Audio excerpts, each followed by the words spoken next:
Hi. ரொம்ப ஈஸியாகவும் டேஸ்டியாகவும் செய்கிற இறால் தொக்கு எப்படி செய்யலான்னு பார்த்துடலாமா? இதுக்கு தேவையான பொருட்கள்: இறால் நான் 1/2 கிலோ எடுத்திருக்கேன், ஒரு பெரிய வெங்காயம், ஒரு சின்ன தக்காளி, பச்சை மிளகாய், கருவேப்பிலை, இஞ்சி பூண்டு விழுது, இதுக்கு தூவுறதுக்கான கொத்தமல்லி, சோம்பு, ஜீரகத்தூள், தனி மிளகாய்த்தூள், மஞ்சள் தூள், தனியாத்தூள், மிளகுத்தூள். இது எல்லாத்தையும் எடுத்துக்கிட்டு ஃபஸ்ட்டு ஒரு கடாயில் எண்ணெய் ஊற்றி, எண்ணெய் சூடானதுக்கப்புறம் ஒரு ஸ்பூன் சோம்பு ஆட் பண்ணி பொரிஞ்சதுக்கப்புறம் ஒரு கைப்பிடி கருவேப்பிலை. எப்போவுமே இறாலுக்கு கருவேப்பிலை தான் டேஸ்ட்டு, அதனால் கருவேப்பிலை ஆட் பண்ணி இதெல்லாம் வதங்கினதுக்கப்புறம் ஒரு பெரிய வெங்காயத்தை ரொம்ப பொடி பொடியாக கட் பண்ணாமல் ஓரளவு கொஞ்சம் பெருசாக இருக்கிற அளவுக்கு கட் பண்ணி அதில் ஆட் பண்ணிக்கோங்க. இந்த வெங்காயம் பொன்னிறம் ஆகிறதுக்கு வதக்கிக்கணும். எனக்கு நான்வெஜ்லேயே ஏண்டா இது இப்போ வாங்கணும் அப்படின்னு தோன்றது இந்த இறால் தான். ஏன்னா இது நம்ம அந்த உரிச்சி தோல் எடுத்து அந்த குடல் எடுக்கிறது ரொம்ப கஷ்டம். அதனால் பச்சை மிளகாய் 2 ஆட் பண்ணிக்கிட்டு ஒரு ஸ்பூன் இஞ்சி பூண்டு விழுது ஆட் பண்ணிக்கோங்க. இஞ்சி பூண்டு விழுது நல்லா வதங்கணும். வதங்கினதுக்கப்புறம் தக்காளி ஆட் பண்ணிக்கோங்க.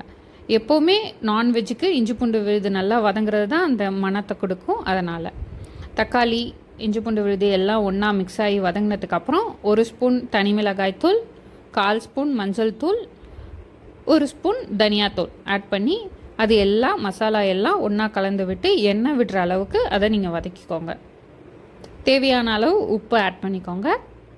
இது எல்லாம் நல்லா வதங்குறதுக்குள்ளேயே நம்ம இறால் கழுவி வச்சதை ரொம்ப இறாலை கழுவக்கூடாது அப்படின்னு எங்கள் மாமியார் சொல்லுவாங்க. அதோட அந்த டேஸ்ட்டு போயிடும் அப்படின்னு சொல்லிட்டு. ஆனால் நான் போட்டு கழுவுன்னு கழுவி எவ்வளோ ஒயிட்டாக இருக்குன்னு பார்த்துக்கோங்க. அந்த இறாலை ஆட் பண்ணிவிட்டு தண்ணி விடும் இறால், அதனால் நீங்கள் எக்ஸ்ட்ரா தண்ணி எதுவும் ஆட் பண்ணக்கூடாது. இது நல்லா மசாலாவோட பெரண்டுற அளவுக்கு வச்சுட்டு நீங்கள் கொஞ்சம் சிம்மில் வச்சு விட்டீங்க அப்படின்னா இறால் நல்லா தண்ணி விட்டுருக்கும். பாருங்கள் எப்படி தண்ணி விட்டுருக்குன்னு. இதில் இப்போ நமக்கு தேவையான அளவு கொஞ்சமாக தண்ணி ஆட் பண்ணிக்கோங்க. அப்போ தான் அந்த மசாலா எல்லாம் ஒன்றா சேரும். எப்போவுமே ரொம்ப அதிகமாக தண்ணி விட்டுறக்கூடாது. இப்போது இந்த இறால் மசாலா எல்லாம் கொதிக்கிறதுக்கு ஒரு 2 நிமிஷம் ஆகும். இது கொதிச்சதுக்கப்புறம் ஒரு 3/4 ஸ்பூன் இல்லை 1/2 ஸ்பூன் ஜீரகத்தூள் அதில் ஆட் பண்ணிக்கோங்க. நான் பெப்பர் தூளும் இதில் ஆட் பண்ணியிருக்கேன், மிளகுத்தூள். ஆனால் அது வீடியோ எடுக்கலை.